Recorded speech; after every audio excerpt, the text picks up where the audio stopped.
开了一个康庄大道，摩西过红海。 Magandang araw sa inyong lahat.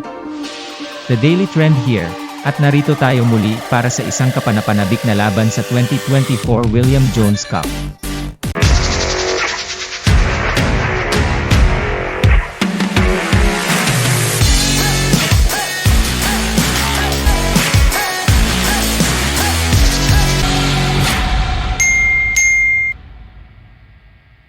Ngayong araw, maghaharap ang Strong Group Pilipinas at Harimao Malaysia, parehong undefeated sa torneo na ito. Kaya't siguradong magiging mainit ang laban na ito. Ang Strong Group Pilipinas ay may impresibong 3-0 record pagkatapos ng mga panalo laban sa United Arab Emirates, Brisbane South Basketball League Guardians, at Ukraine. Sa kanilang pinakahuling laban, tinalo nila ang Ukraine sa isang come-from-behind victory na nagtapos sa 82-74. Pinangunahan ni Chris Mkulov ang Strong Group sa kanyang 28 points, habang nagbigay din ng malaking kontribusyon si Jordan Heading na may 24 points. Karamihan dito ay sa unang quarter.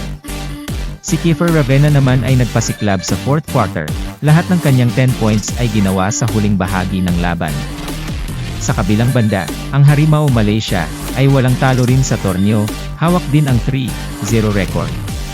Tinalo nila ang Taipei B, UAE, at Future Sports USA. Pinangunahan sila ng kanilang mga imports na sina John Wesley Murray, Techike Bosango, at dating Ateneo player na si Joseph Obasa. Si John Wesley Murray ang nangunguna para sa Malaysia na may average na 23 points, 8 rebounds, 6.3 assists, at 2.3 steals per game.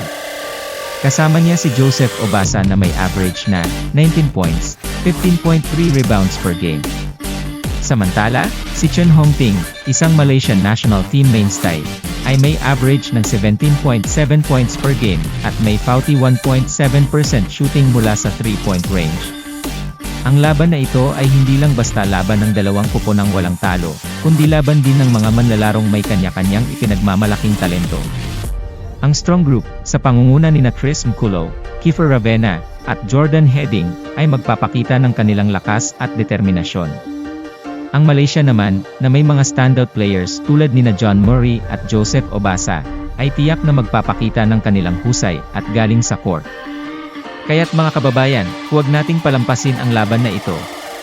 Abangan ang banggaan ng dalawang koponan sa Sinshuang Gymnasium sa New Taipei City, Taiwan, ngayong Miyerkules, July 17, 2024, sa ganap na alas 5 ng hapon. Sino ang mananatiling walang talo? Abangan natin yan. Maraming salamat sa inyong pagsubaybay. Huwag kalimutang mag-like, mag-subscribe, at click ang notification bell para lagi kayong updated sa mga susunod na laban. Ito po ang The Daily Trend. Kita-kits sa susunod na video.